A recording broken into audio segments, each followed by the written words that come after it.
কূটনৈতিক শিষ্টাচার নাকি শুধু হুকুমদারি? মার্কিন প্রেসিডেন্ট ডোনাল্ড ট্রাম্পের একটি মাত্র সোশ্যাল মিডিয়া পোস্ট এখন দখলদার ইসরায়েলের প্রধানমন্ত্রী বেনিয়ামিন নেতানিয়াহুর রাতের ঘুম কেড়ে নিয়েছে। ট্রাম্পের দাবি, যুক্তরাষ্ট্রের নির্দেশে ইসরায়েল এখন লেবাননে বোমা হামলা চালাতে নিষিদ্ধ।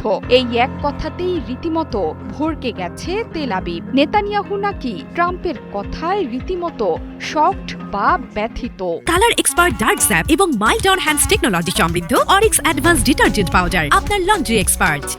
ঘটনার সূত্রপাত শুক্রবার। ট্রাম্প তার এক পোস্টে কড়া ভাষায় লেখেন, ইসরায়েল আর লেবাননে বোমা মারবে না। যুক্তরাষ্ট্রের পক্ষ থেকে তাদের এটা করতে নিষেধ করা হয়েছে, যথেষ্ট হয়েছে। ট্রাম্পের এই আক্রমণাত্মক ভাষা শুনে ব্যক্তিগতভাবে স্তম্ভিত ও আতঙ্কিত হয়ে পড়েন নেতানিয়াহু। কারণ গত বৃহস্পতিবার স্টেট ডিপার্টমেন্ট যে যুদ্ধবিরতি চুক্তির খসড়া প্রকাশ করেছিল তাতে স্পষ্ট বলা ছিল, আত্মরক্ষার্থে ইসরায়েল যে কোনো সময় হামলা চালাতে পারবে। কিন্তু ট্রাম্পের পোস্ট বলছে ঠিক উল্টো কথা। নেতানিয়াহুর মনে তাই প্রশ্ন উঠেছে, ওয়াশিংটন কি ইসরায়েল নীতিতে পরিবর্তন আনলো?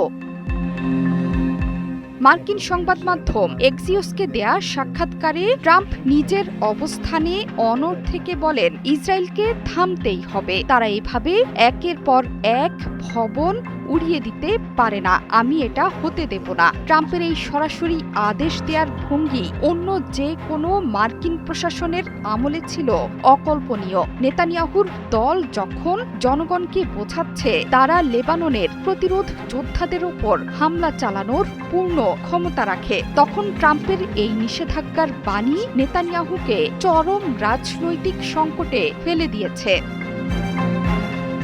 ট্রাম্পের পোস্ট গণমাধ্যমে দেখার পর ইসরায়েলি কর্মকর্তারা কিং কর্তব্য বিমূঢ় হয়ে পড়েন। ওয়াশিংটনে নিযুক্ত ইসরায়েলি রাষ্ট্রদূত ইয়েচিয়েল লেইটার সহ প্রধানমন্ত্রীর শীর্ষ উপদেষ্টারা তড়িঘড়ি করে হোয়াইট হাউসের সঙ্গে যোগাযোগ শুরু করেন। তারা জানতে চান, আমেরিকা কি চুক্তির শর্ত বদলে ফেলেছে? ইসরায়েলি কর্মকর্তাদের দাবি, ট্রাম্পের মন্তব্য সরাসরি মূল চুক্তির পরিপন্থী। পরিস্থিতি বেগতিক দেখে মুখ খুলতে বাধ্য হয় হোয়াইট হাউস। এক মার্কিন কর্মকর্তা পরিস্থিতি সামাল দিতে বলেন, প্রেসিডেন্টের যুদ্ধবিরতি চুক্তিতে পরিষ্কার বলা আছে, ইসরায়েল কোনো আক্রমণাত্মক অভিযান চালাবে না, তবে আসন্ন যে কোনো হামলা রুখতে তাদের আত্মরক্ষার অধিকার সংরক্ষিত থাকবে। অর্থাৎ ট্রাম্পের মুখের কথাকে একটু ঘুরিয়ে চুক্তির আইনি ভাষায় ব্যাখ্যা দেওয়ার চেষ্টা করেছে প্রশাসন।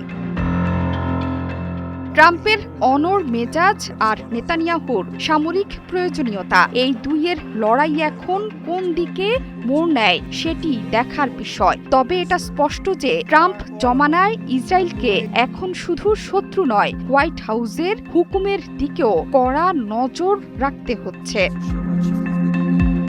জোহরা চৌধুরী, সেতু ৭১।